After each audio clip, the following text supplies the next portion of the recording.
Bismillahirrahmanirrahim. Assalamualaikum warahmatullahi wabarakatuh. Halo semua, kami mahasiswa Universitas Indraprasta PGRI jurusan Pendidikan Ekonomi kelas S3A kelompok 9 akan membuat sebuah video untuk menyelesaikan tugas ilmu sosial budaya yang membahas tentang manusia, nilai, moral, dan hukum dengan dosen pengampu Ibu Mima Nizma. Dan tanpa berlama-lama lagi, let's move on to the video. Selamat menonton semuanya. Terima kasih yang sudah menonton.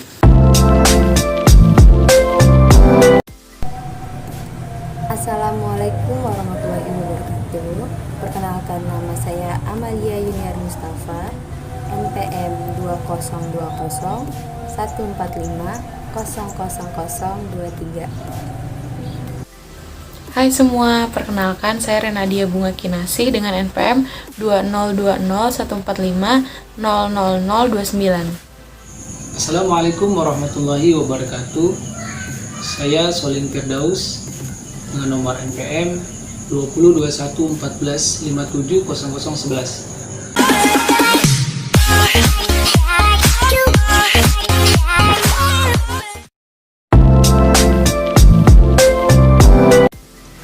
Manusia merupakan makhluk yang tidak dapat dengan segera menyesuaikan diri terhadap suatu lingkungan. Dengan adanya nilai sebagai sesuatu yang terpenting bagi manusia dalam subjek yang menyangkut segala sesuatunya, yang baik ataupun yang buruk. Begitu juga dengan moral yang merupakan kualitas perbuatan manusia yang sesuai dengan perbuatan yang dilakukannya, entah itu benar ataupun salah. Dan dengan keterkaitan di antaranya, maka terjadi suatu sistem yang dibutuhkan sebagai sistem peraturan yang teratur dan tersusun baik dalam pelaksanaan rangkaian kehidupan bagi setiap manusia. Untuk bimbingan dalam dirinya, itu disebut dengan hukum. Keterkaitan antara nilai, moral, dan hukum merupakan aspek-aspek terpenting di dalam diri setiap manusia dalam pembentukan kepribadian dan jati diri di lingkungan sosial dan kehidupan setiap manusia.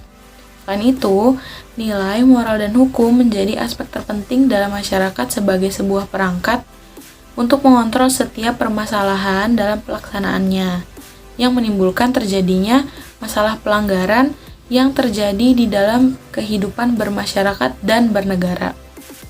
Maka, aspek-aspek ini yang akan mengatasi supaya kehidupan bermasyarakat dan bernegara berjalan dengan baik. Lalu selanjutnya saya akan membahas tentang hakikat nilai. Dalam kehidupan sehari-hari, manusia selalu berkaitan dengan nilai. Misalnya, kita mengatakan bahwa orang itu baik ataupun lukisan itu indah.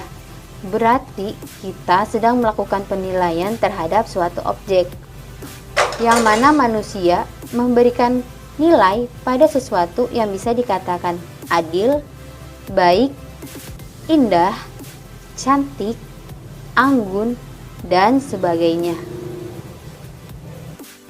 Nilai merupakan sesuatu yang diharapkan oleh manusia dan sesuatu yang diciptakan baik oleh manusia.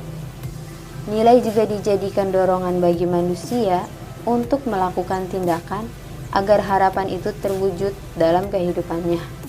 Selain itu, nilai juga merupakan sesuatu yang dipentingkan manusia sebagai subjek abstraksi, pandangan, atau maksud dari berbagai pengalaman dengan seleksi perilaku yang ketat.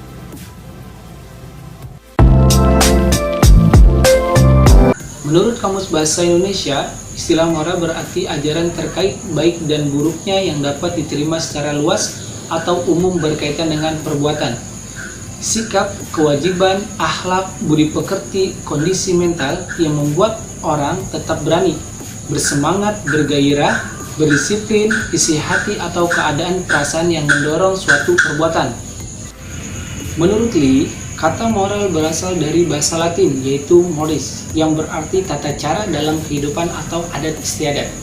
Menurut Derajat, moral adalah tata cara, adat istiadat, kebiasaan, akhlak kelakuan, kesusilaan berupa nilai yang sebenarnya bagi manusia yang sesuai dengan ukuran-ukuran nilai masyarakat yang ditimbulkan dari hati dan bukan paksaan dari luar, yang disertai pula oleh rasa tanggung jawab atas kelakuan atau tindakan tersebut.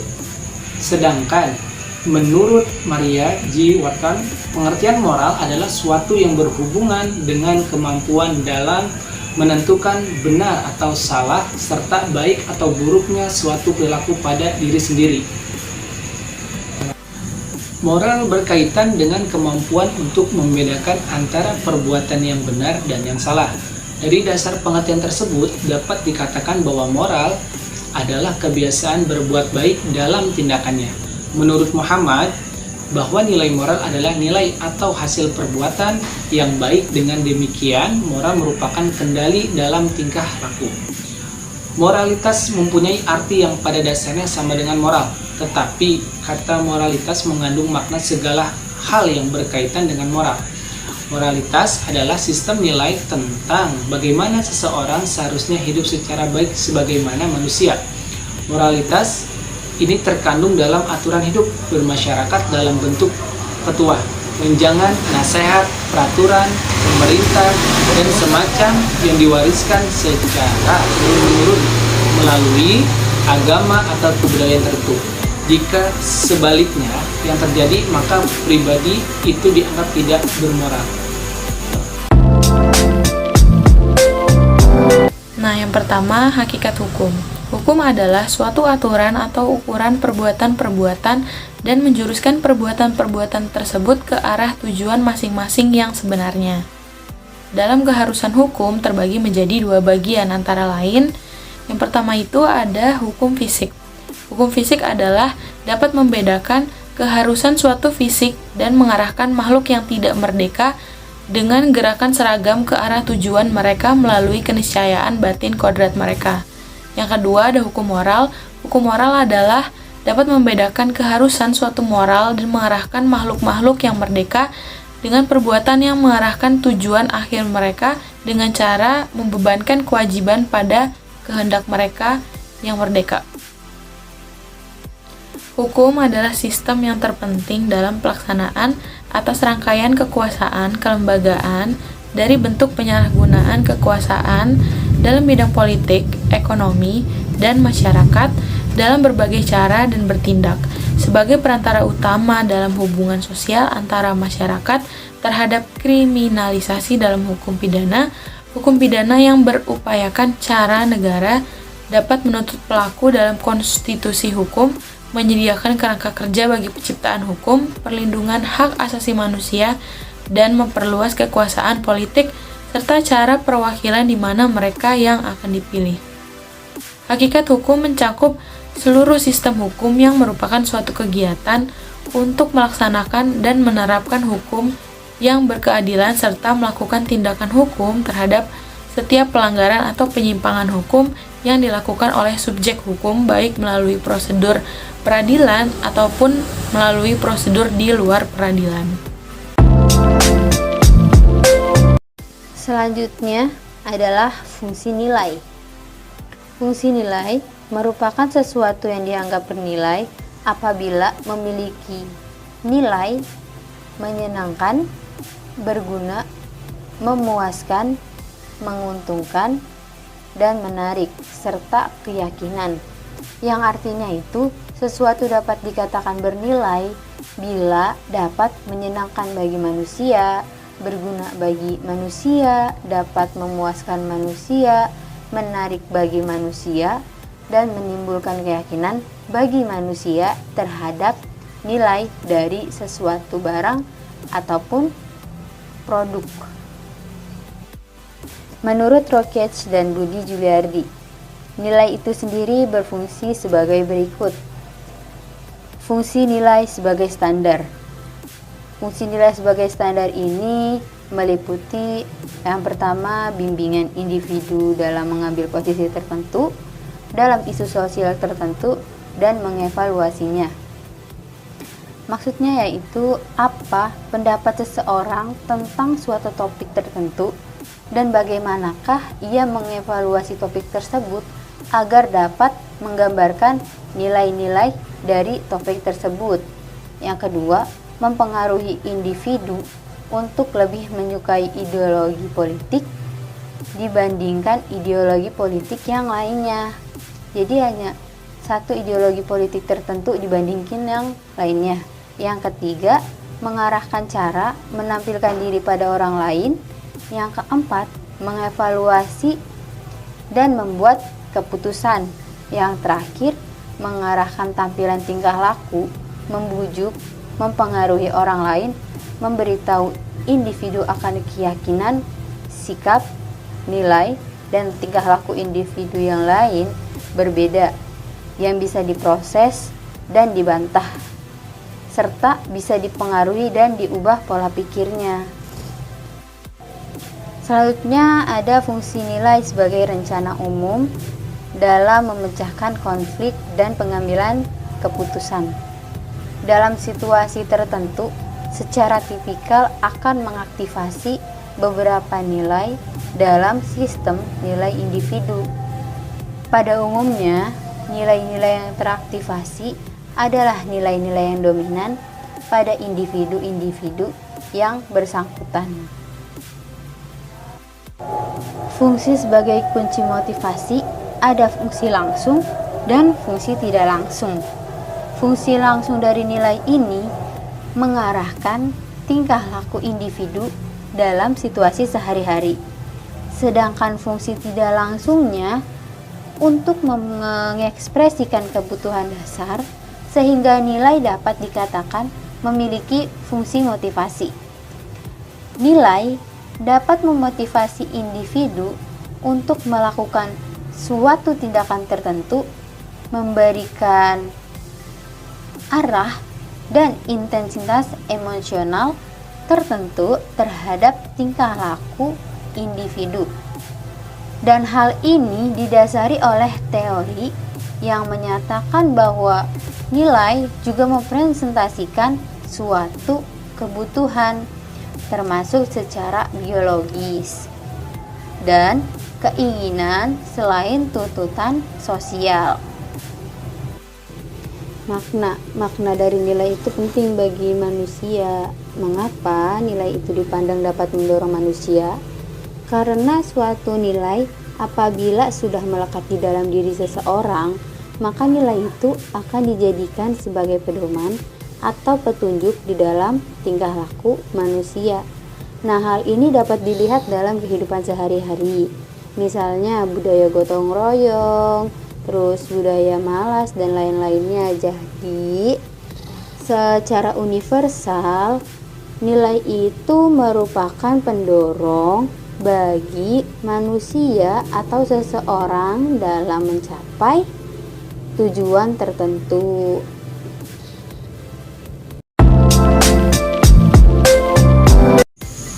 Fungsi moral. Secara umum, tujuan dan fungsi moral adalah mewujudkan harkat dan martabat kepribadian manusia melalui pengamalan nilai-nilai dan norma. Adapun beberapa tujuan dan fungsi moral adalah sebagai berikut. Yang pertama, untuk menjamin wujudnya harkat dan martabat pribadi seorang dan kemanusiaan. Yang kedua, untuk memotivasi manusia agar bersikap dan bertindak dengan penuh kebaikan dan kebijakan yang didasari atas kesadaran dan kewajiban yang dilandasi moral. Yang ketiga, untuk menjaga keharmonisan hubungan sosial antara manusia karena moral menjadi landasan rasa percaya terhadap sesama. Yang keempat, membuat manusia lebih bahagia secara rohani, jasmani. Yang kelima, moral dapat membawakan wawasan masa depan kepada manusia, baik saksi sosial maupun konsumsi dalam kehidupan sehingga manusia akan penuh pertimbangan sebelum bertindak. Yang terakhir, yang keenam, moral adalah diri manusia juga dapat memberikan landasan kesabaran dalam bertahan dalam setiap dorongan, naluri dan keinginan atau nafsu yang mengancam harkat dan martabat pribadi. Itulah yang saya bisa sampaikan dari kelompok 9. Kurang lebihnya mohon maaf. Wabillahi taufiq wal hidayah. Wassalamualaikum warahmatullahi wabarakatuh. Menurut Hart, terdapat faktor-faktor yang mempengaruhi pembentukan identitas moral. Tercatat ada 5 faktor, yaitu yang pertama, karakteristik watak yang melekat. Kedua, karakteristik sosial yang berubah secara perlahan dan memungkinkan di luar kendali kehendak anak yang sedang berkembang. Dan yang ketiga, bertimbangan dan sikap moral. Keempat, rasa diri termasuk komitmen terhadap cita-cita. Dan yang terakhir, kelima, peluang untuk tindakan moral. Selanjutnya, saya akan membahas tentang fungsi hukum. Hukum sangat penting dan memang harus ada dalam sebuah masyarakat atau negara, karena hukum dalam kehidupan bermasyarakat memiliki fungsi sebagai berikut. Yang pertama, sebagai alat pengatur tata tertib hubungan masyarakat. Hukum berfungsi untuk menunjukkan manusia mana yang baik dan buruk, sehingga segala sesuatu dapat berjalan tertib dan teratur. Yang kedua, sebagai sarana untuk mewujudkan keadilan sosial lahir dan batin. Hukum dapat memberi keadilan untuk menentukan siapa yang salah dan siapa yang benar, dapat memaksa agar peraturan dapat ditaati dengan ancaman sanksi bagi pelanggarnya. Yang ketiga, sebagai sarana penggerak pembangunan. Daya mengikat dan memaksa dari hukum dapat digunakan untuk didayagunakan untuk menggerakkan pembangunan. Di sini, hukum dijadikan alat untuk membawa masyarakat ke arah yang lebih maju dan lebih baik. Yang keempat, sebagai penentuan alokasi wewenang secara terperinci, antara lain siapa yang boleh melakukan pelaksanaan atau penegak hukum, siapa yang harus menaati peraturan tersebut, siapa yang memiliki sanksi yang tepat dan adil, dan lain-lain. Yang kelima, sebagai alat penyelesaian sengketa, contohnya, persengketaan harta waris dapat segera selesai dengan ketetapan hukum waris yang sudah diatur dalam hukum perdata. Yang keenam, memelihara kemampuan masyarakat untuk menyesuaikan diri dengan kondisi kehidupan yang berubah, yaitu dengan cara merumuskan kembali hubungan-hubungan esensial di antara anggota masyarakat.